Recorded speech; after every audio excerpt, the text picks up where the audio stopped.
Bonjour.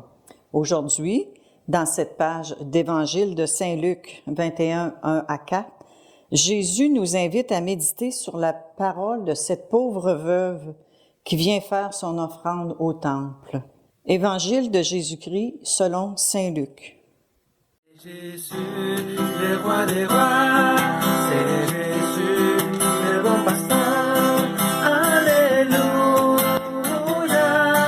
Alléluia, Alléluia, Alléluia, Amen. En ce temps-là, comme Jésus enseignait dans le temple, levant les yeux, il vit les gens riches qui mettaient leur offrande dans le trésor. Il vit aussi une veuve misérable y mettre 2 petites pièces de monnaie. Alors il déclara, « En vérité, je vous le dis, cette pauvre veuve a mis plus que tous les autres, car tous ceux-là qui, pour faire leur offrande, ont pris sur leur superflu. Mais elle a pris sur son indigence. Elle a mis tout ce qu'elle avait pour vivre. » Acclamons la parole de Dieu. Louange à toi, Seigneur Jésus.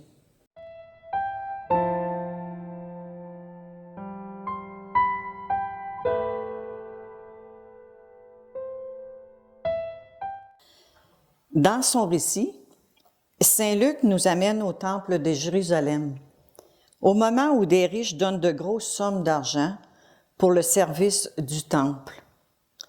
La pauvre veuve dépose uniquement 2 petites pièces de monnaie dans le tronc. Au grand étonnement des disciples, Jésus leur fait remarquer que cette pauvre veuve a été plus généreuse que les riches. Eux, ils ont pris sur leur superflu, mais elle a pris sur son indigence. Elle a mis tout ce qu'elle possédait, tout ce qu'elle avait pour vivre. Le Seigneur a une pensée pour chacune de nous aujourd'hui. Cette pauvre veuve aurait pu passer inaperçue parmi la foule des gens qui passaient devant le tronc. Mais nous voyons que le Seigneur pose un regard d'amour sur elle. De même, le Seigneur n'est pas indifférent à notre vie quotidienne, aussi simple et banale soit-elle. Nos paroles, nos gestes et même nos pensées ont de la valeur à ses yeux. Il a un amour et une attention personnelle pour nous. Comme il nous le dit si tendrement par le prophète Isaïe, « Une femme peut-elle oublier son nourrisson, ne plus avoir de tendresse pour le fils de ses entrailles? Même si elle oubliait, moi, je ne t'oublierai pas. » Le Seigneur a un amour et une attention personnelle pour chacune de nous. Le Seigneur nous invite à être réalistes dans notre générosité. Il ne me demande pas de donner ce que j'ai pas, mais par contre, ce que j'ai reçu de lui, je dois le donner généreusement. La veuve, dans son don, ne s'est pas comparée aux hommes riches qui étaient passés avant elle. Elle a donné en toute simplicité ce qu'elle avait. Alors, il ne faut pas attendre d'avoir tous les dons, les charismes, la connaissance de la parole de Dieu pour donner à Dieu et à notre prochain. Donne-lui maintenant ce que tu as reçu. Même le peu que j'ai a une grande valeur à ses yeux. Car Dieu ne regarde pas la grandeur extérieure du bien que j'accomplis, mais la qualité et l'intensité de l'amour avec lequel je fais du bien pour lui et le prochain. Dieu pèse les dons à partir de la générosité du cœur. C'est donc que Dieu ne regarde pas d'abord la valeur de l'offrande, mais le cœur qui offre, parce que c'est le cœur qui donne la valeur à l'offrande. Les pharisiens et les scribes donnaient pour se faire remarquer. La veuve, elle, donnait de tout son cœur. Aux yeux de Dieu, les pauvres méritent la bienveillance et infiniment de respect. Et mes yeux à moi, comment regardent-ils le pauvre, l'itinérant, le drogué? Je pense que nous avons beaucoup à apprendre à ce niveau-là.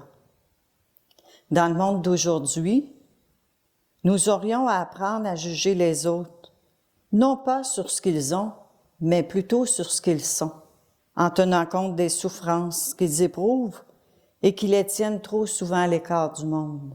Peu importe le métier que l'on fait, peu importe ce que nous sommes, Dieu nous a tous créés avec le même amour.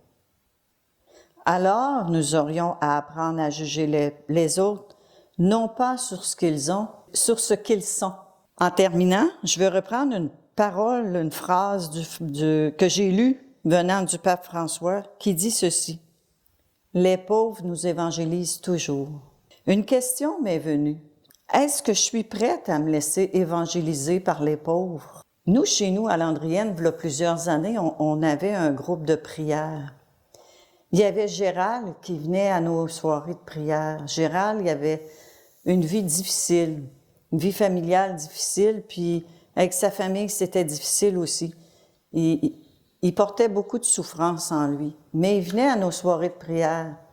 Puis Gérald, il nous évangélisait par sa façon de prier.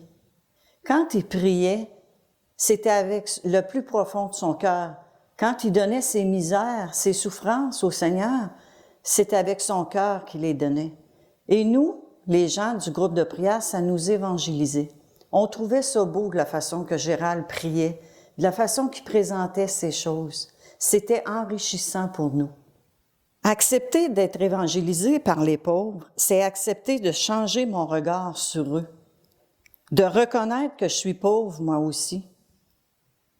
Puis quand j'accueille le pauvre, je lui donne ce qui lui manque et il me donne ce qui me manque. Accueillir le pauvre, le petit, se laisser évangéliser par lui, ça donne de la joie dans les cœurs. C'est ce que Gérald apportait quand il venait à nos soirées de prière. Qu'est-ce que vous en pensez, vous, de ça? Alors maintenant, on va prendre un temps de prière.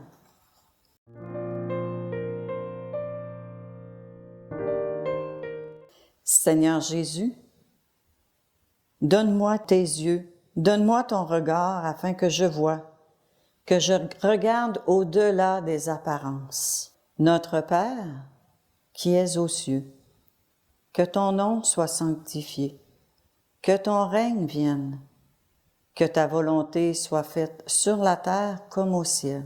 Donne-nous aujourd'hui notre pain de ce jour. Pardonne-nous nos offenses, comme nous pardonnons aussi à ceux qui nous ont offensés. Et ne nous laisse pas entrer en tentation, mais délivre-nous du mal. Amen. Et que Dieu nous bénisse et nous garde au nom du Père et du Fils et du Saint-Esprit. Amen. Bonne journée.